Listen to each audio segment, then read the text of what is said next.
Olá, sou Rodrigo Fontinelli da BTG Asset.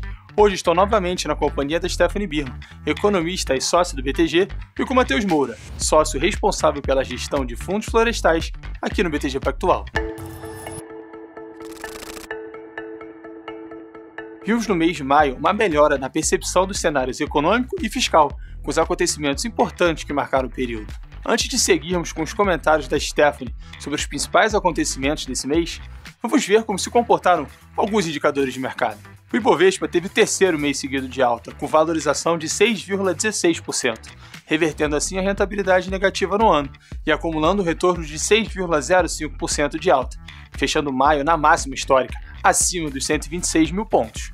No mercado de câmbio, vimos novamente uma valorização do real de 3,81%, cotado a R$ 5,225. Mesmo o real se valorizando pelo segundo mês consecutivo, no ano o dólar ainda sobe 0,65%.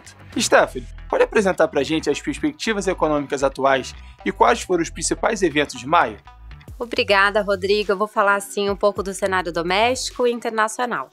Acho que no cenário doméstico, o que chamou a atenção foi a apreciação do câmbio novamente, né? Então, abril já tinha apresentado uma forte apreciação real. Em maio, a gente observou uma nova apreciação, de modo que no ano o real até já apresenta uma leve apreciação.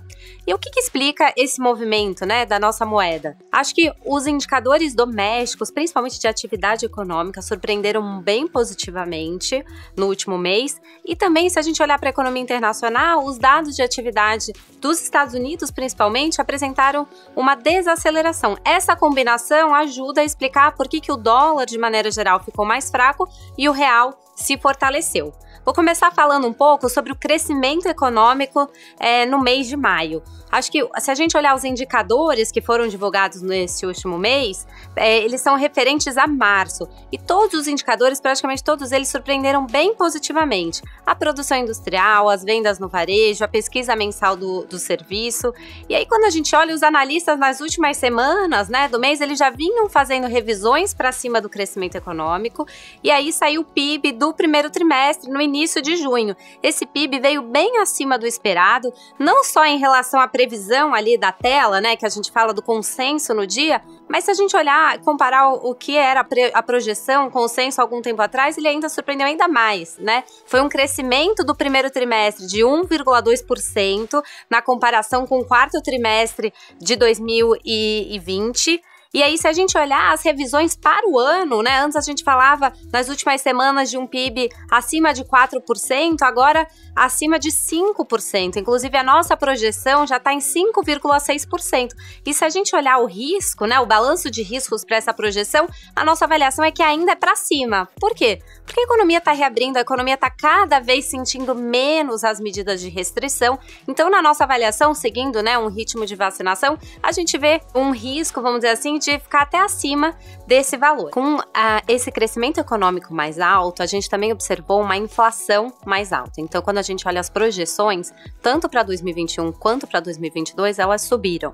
No nosso caso, agora a gente está projetando 6%, né, para o IPCA de 2021 e 4% para o IPCA de 2022. Só lembrando que a meta em 2021 é 3,75% e para 2022, 3,5%. Então, mostra que a nossa projeção está bem acima da meta. Teve uma parte que é a energia elétrica, a gente está vendo um cenário mais desafiador, então, portanto, agora a gente está projetando bandeira 2 para todo o ano. Isso teve um acréscimo de 50 bases na nossa projeção, mas de qualquer forma mostra que é um cenário, vamos dizer assim, inflacionário desafiador. Olhando para o Banco Central, para a política monetária, com o PIB, né, bem acima do esperado, que é uma boa notícia, mas agora também com a inflação, né, que vem aí numa tendência de revisões para cima, na nossa avaliação fica um espaço limitado para o Banco Central desacelerar o ritmo de alta de juros, né, que tem sido de 75 pontos base, e, portanto, a gente continua com a avaliação, uma avaliação que a gente já tem há algum tempo, de que a taxa Selic deve ser elevada no final do ano para 6,5%. Acho que um último ponto que eu queria falar em relação ao Brasil, eu falei do PIB, mas também vamos fazer uma conexão com as contas públicas. Então, o PIB teve um crescimento forte, mas também o PIB nominal, que é aquele que é o PIB real, que cresceu 1%, que eu falei para vocês, mas acrescido do deflator, esse PIB nominal cresceu no primeiro trimestre, na comparação com o primeiro trimestre do ano anterior, ele cresceu cresceu 11%, é um número bastante expressivo. Esse crescimento do deflator, né, ajuda a explicar esse crescimento tão expressivo do PIB nominal. E é importante o PIB nominal porque, no fundo, ele é utilizado nas estatísticas, vamos dizer assim, fiscais. Então, a gente analisa a dívida pública dividida pelo PIB nominal, o déficit fiscal, né, nominal dividido pelo PIB nominal. Então, portanto, a gente deve observar uma melhora nas estatísticas fiscais, né? Se a gente olhar a dívida PIB, ela deve apresentar uma queda até maior do que o esperado nesse ano, por conta desse crescimento mais forte do PIB, né? A gente também pode adicionar nessa questão fiscal a arrecadação, que também vem surpreendendo positivamente. O crescimento da economia e a formalização da economia ajuda a explicar essa melhora na arrecadação. Então, se a gente olhar, a gente está com algumas estatísticas fiscais um pouco melhores. Essas foram as principais considerações do cenário doméstico. Falando agora um pouco de vacinação, se a gente olhar a produção de vacinas no mês de maio, ela ficou até um pouco abaixo do esperado, porque teve um certo atraso, vamos dizer assim, na vinda, na verdade, do insumo. No entanto, se a gente olhar, a produção acelerou de abril para maio, né? Ficamos aí em 32 milhões. E aí, se a gente olhar para os próximos meses, junho a gente espera 38 milhões e para julho já uma aceleração para um pouco menos de 60 milhões, ou seja, uma aceleração bem importante. De modo que a gente continua com a mesma avaliação de que 50% da população vai ser vacinada ali no final de agosto, com pelo menos uma dose, e no final de setembro a gente espera que mais ou menos 70% da população estará vacinada. E aí é importante esses números, porque se a gente olhar, saiu aquele estudo de Serrana, né? O município de Serrana, ele teve aí a sua população vacinada com 2 doses da Coronavac. E qual foi o resultado desse estudo?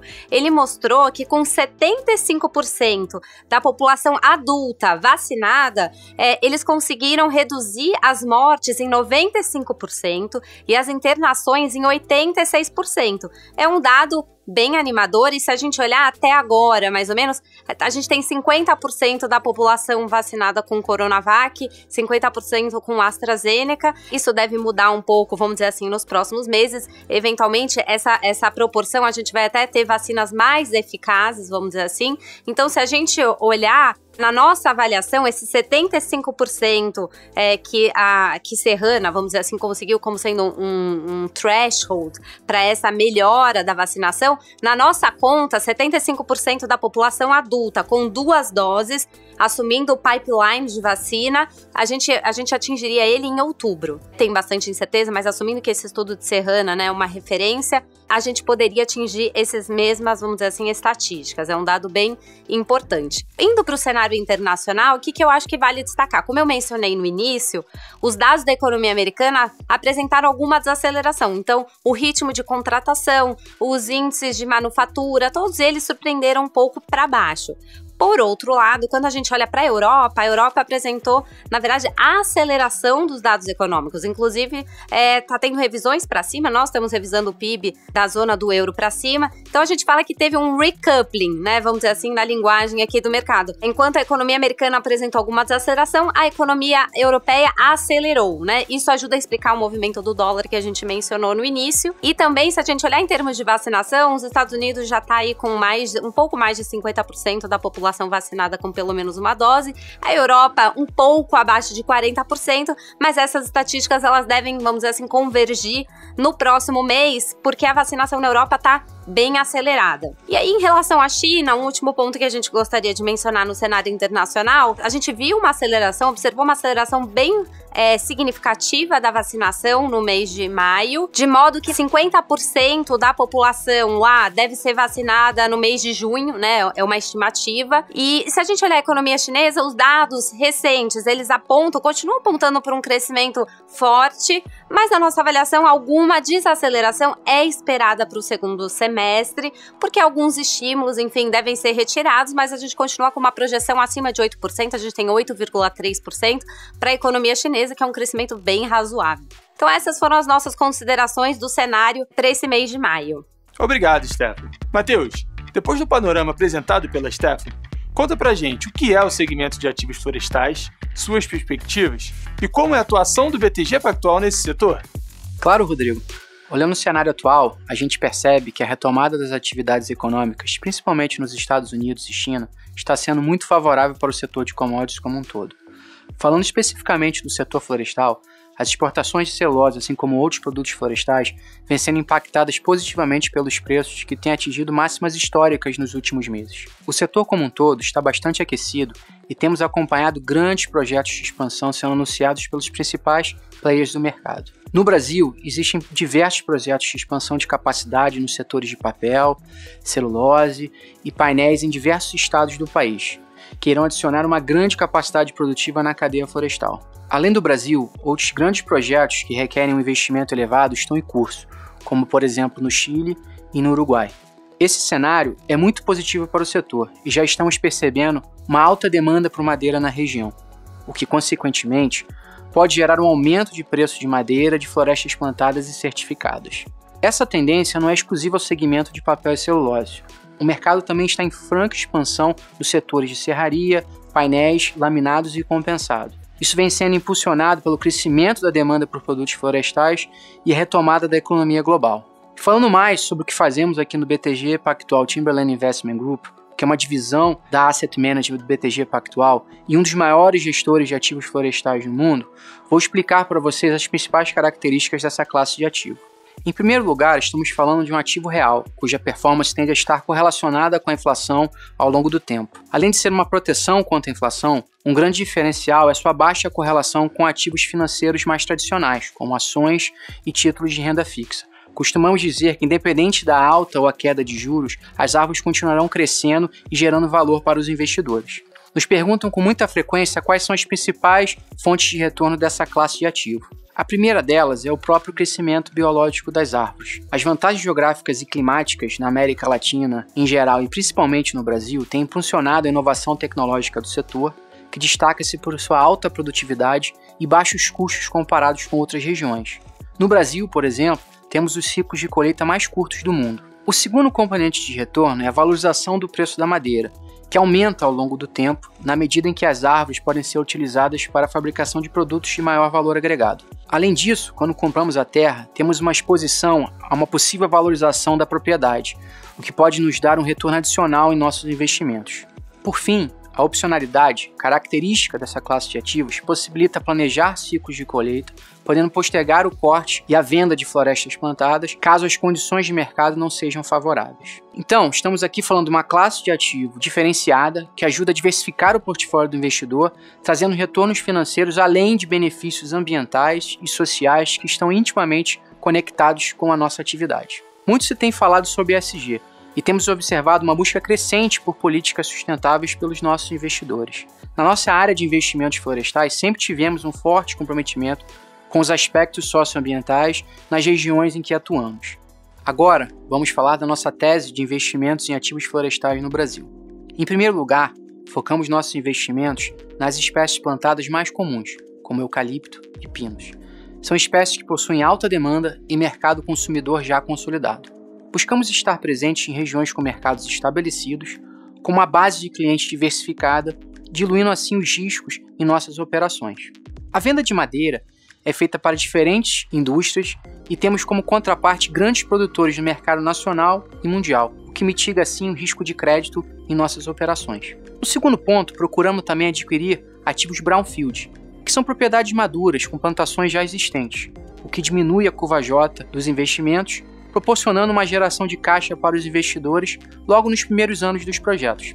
O último pilar da nossa tese de investimento é o uso da expertise acumulada pelo nosso time ao longo dos anos. Além da equipe de investimentos, do qual eu faço parte, temos também uma forte equipe operacional presente no campo. Nossa equipe conta com mais de 60 profissionais trabalhando nos nossos escritórios regionais, que estão estrategicamente localizados perto dos nossos ativos. Falando sobre os nossos produtos, nós temos mais de 710 milhões de dólares investidos em ativos florestais na América Latina. Além disso, estamos sempre trabalhando em novos produtos para atender tanto investidores institucionais como o público em geral, que tem interesse em diversificar sua carteira. Nosso foco é criar produtos com as melhores práticas de sustentabilidade. Para mais informações sobre as oportunidades de investimento em ativos florestais no BTG Pactual Timberland Investment Group, procure seu assessor ou time comercial da Asset. Matheus, obrigado pela participação. Se você quiser saber mais informações sobre os fundos de investimentos e conteúdos da BTG Asset, entre no nosso site e nos siga no LinkedIn e no YouTube. Obrigado!